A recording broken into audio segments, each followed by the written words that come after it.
eu quero falar para vocês, para completar essa palavra, para trazer um contexto que tem uma conexão muito forte com a rejeição. Eu vou falar de bastardia. E o que é bastardia?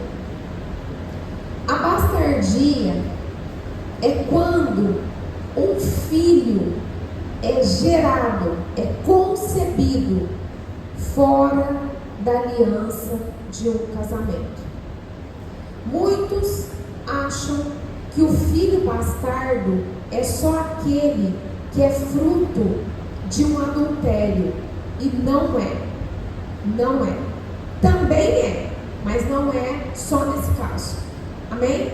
Então, qualquer filho que seja concebido fora da aliança de um casamento, ele é filho bastardo. Então, vamos supor que um casal já está com o casamento marcado, não aguenta esperar, se relaciona sexualmente e uma semana antes do casamento, aquela mulher fica grávida.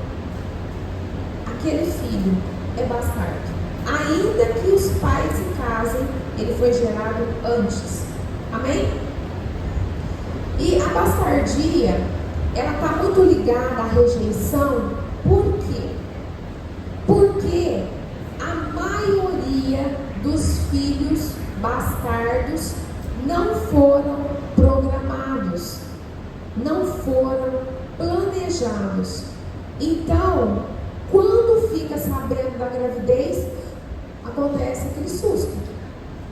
Então ali, aquele filho bastardo tem todas as consequências que eu já falei da rejeição e algumas outras além de todas as consequências da rejeição.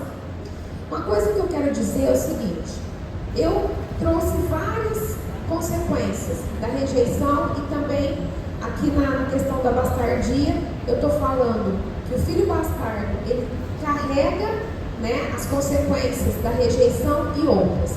Mas eu quero te dizer que essas consequências, elas não são aplicadas todas a uma pessoa. Amém? Tem algumas pessoas que passam por essas circunstâncias e manifestam certas consequências, e outras pessoas vão ter outras consequências. Por quê? Porque a gente tem que levar em conta algumas outras situações.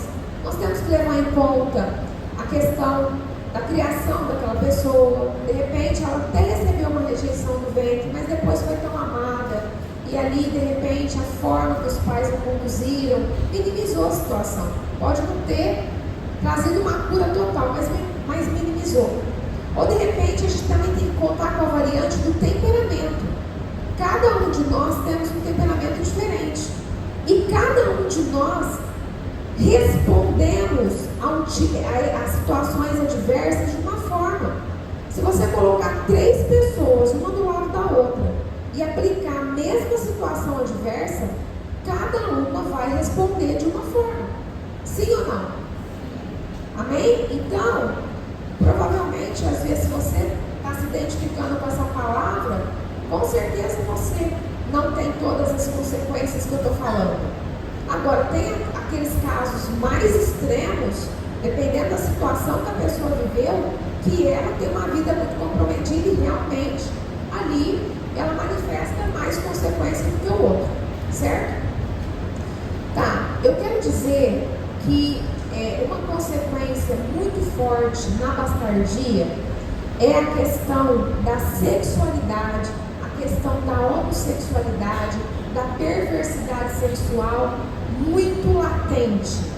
É uma consequência muito forte. Por quê? Porque aquela criança, ela foi gerada no altar da lascívia. E ali, ou seja, ela estava em desobediência, mesmo que ela não conhecia a palavra do Senhor.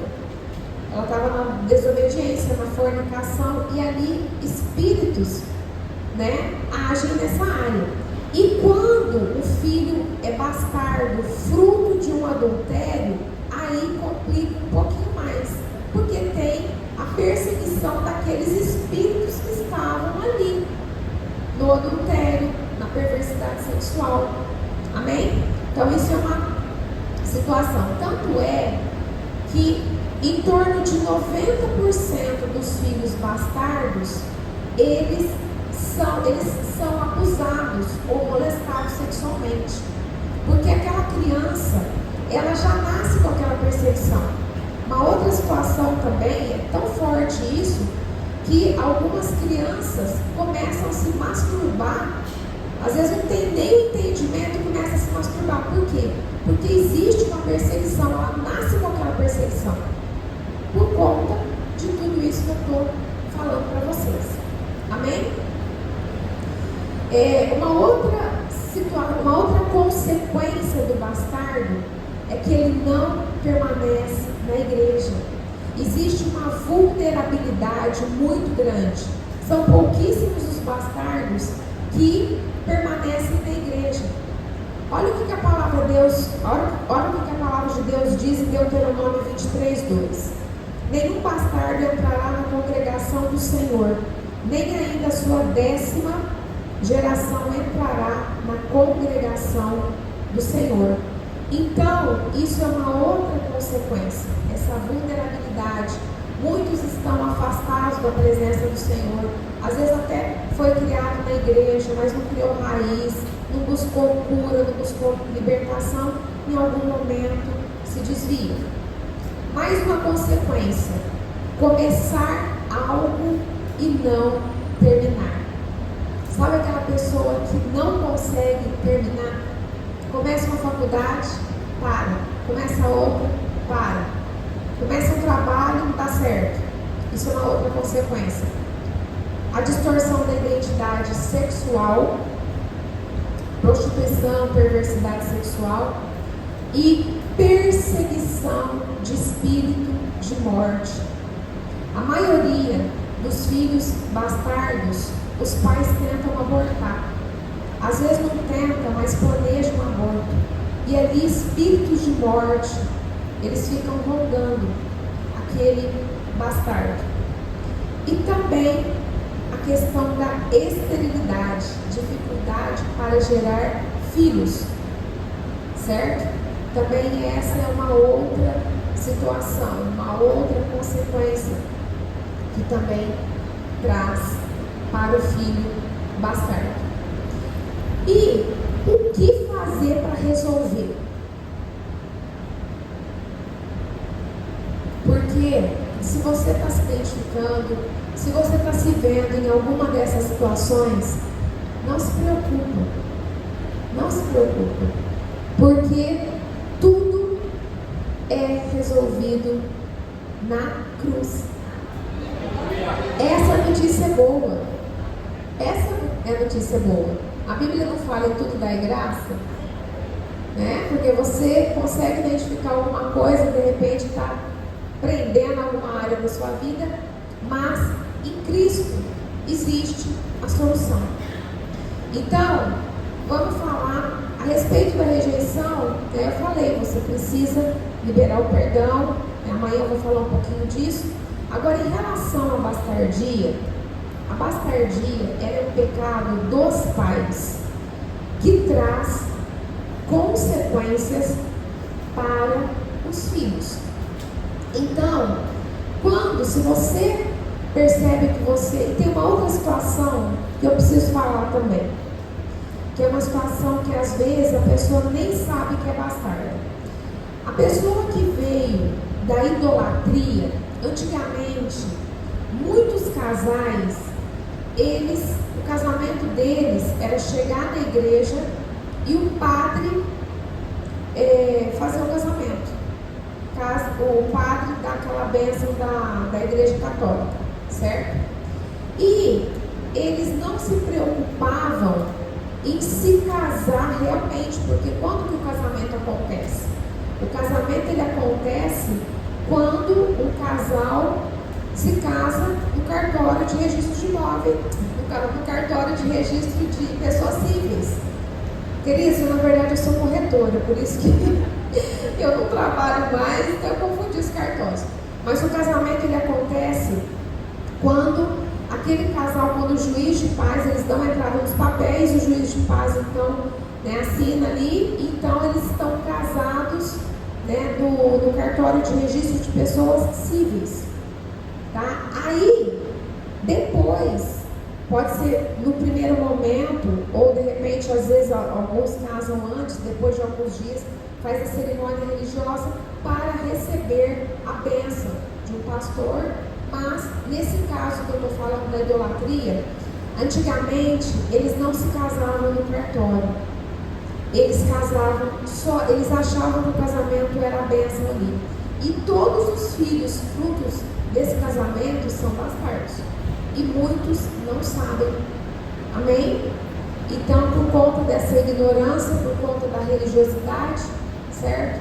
Então, o primeiro passo é você liberar o perdão dos seus pais. Caso você seja um filho bastardo, você libera o perdão para os seus pais.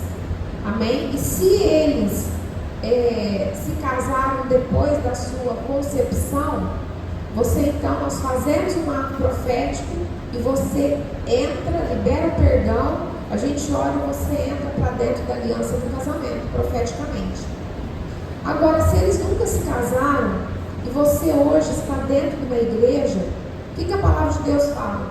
Que as portas do inferno não prevalecem contra a igreja do Senhor. Existe uma proteção, igreja, existe um cerco de proteção espiritual. Por isso que a gente tem que congregar.